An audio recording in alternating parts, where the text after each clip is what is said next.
Assalamualaikum warahmatullahi wabarakatuh. Semoga cara-cara lu mendum yang pendengar TikTok, penggemar TikTok ataupun seluruh Aceh, harapan lu selalu sihat walafiat. Nyolong nak cerita bacut kisah lu dengan Cuk Bul, filem yang kabar lanjut. InsyaAllah kata jeda sihat ile karena lakon Cuk Bul berkelam dengan jiwa yang besar. Ilangkah orang kampung long yang merempak ngelong dia laki maaf masalah keluarga haji iaitu Cuk Bul. Beliau sangat berjiwa besar menyampaikan maaf kepada ulun tuan nampak bukti ji berkelam mijak balong yang majak kuningnya di samping long nyo na tanggal leblah berkelam cara dengan leblah berkelam nyo gedanya sama-sama harus mengucapkan terima kasih atas niatnya baik lakoji dan sama-sama ada debu sosok sikapnya adalah hamba Allah yang sangat baik, yang selalu pendiam, yang tidak pernah menyinggungkan hati orang lain. Dan sama-sama ada debu sok Cuk Bulnya dan Pak Kampung ni dan kibang karakteristik ni.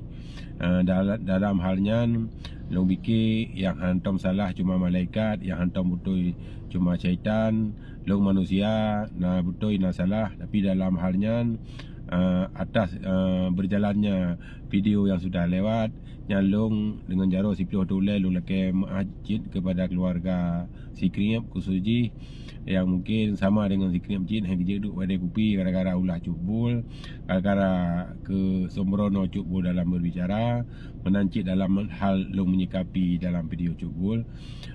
Dan selanjutnya lu laki masjid kepada keluarga Cuk Bul yang mungkin merasa tersinggung, merasa malai walaupun yang kan debu kesalahan yang dari Jan Cuk Bul dan kurang konkret dalam mendidik Cuk Bul hingga menjadi manusia yang baik.